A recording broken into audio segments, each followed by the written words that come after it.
Ang ating content ngayon ay tungkol sa pagpapayo sa taong bigo, inyong pakinggan. Hindi dapat maigupo ng kabiguan sapagkat may Diyos tayong magpapalakas, lalong dapat tubalaga sa pagpupuri o sa pagsamba. Ang Panginoon ay aking kalakasan at aking kalasag. Ang aking puso ay tumitiwala sa Kanya.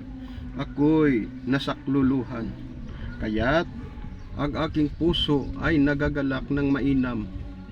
At aking pupurihin siya, aking aawitan.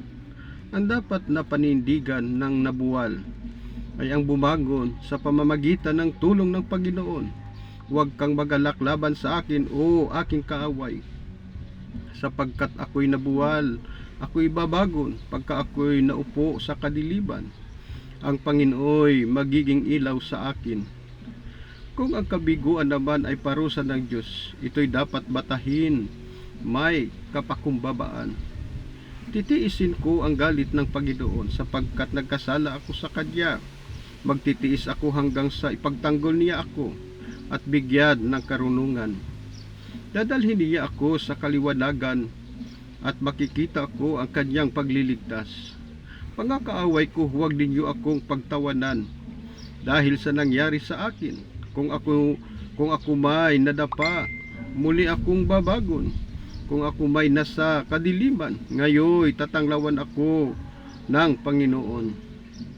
Maging kaaliwan ang pagtupad sa mga salita at utos ng Diyos. Ito'y aking kaaliwan sa aking kapighatian, sapagkat binulay ko ako ang iyong salita. Kundi ang kautusan mo'y magiging aking kaaliwan. Namatay nga sana ako sa aking kapighatian. Ang lingkod ng Diyos na nakaranas ng kabiguan ay hindi dapat mawalan ng pag-asa sapagkat may pangako siyang alalayan ng Panginoon. Bagaman siya'y mabuwal, hindi siya lubos na mapahiga sapagkat inaalalayan siya ng Panginoon ng Kanyang kamay. Ang Diyos ang nakahandang umalalay sa Kanya, mga anak. Ilagay mo ang iyong pasan sa Panginoon at Kanyang alalayan ka. Hindi kaniya titiising makilos kailanman ang taong matuwid. Ang mananatili sa pagtitiwala at paglilingkod sa Diyos sa kabila ng kanyang mga nararanasang kabiguan sa buhay na ito ay tiyak na magagalak balang araw. Siyang lumalabas at umiiyak na nagdadala ng binhing itatanim. Siya'y di sasalang babalik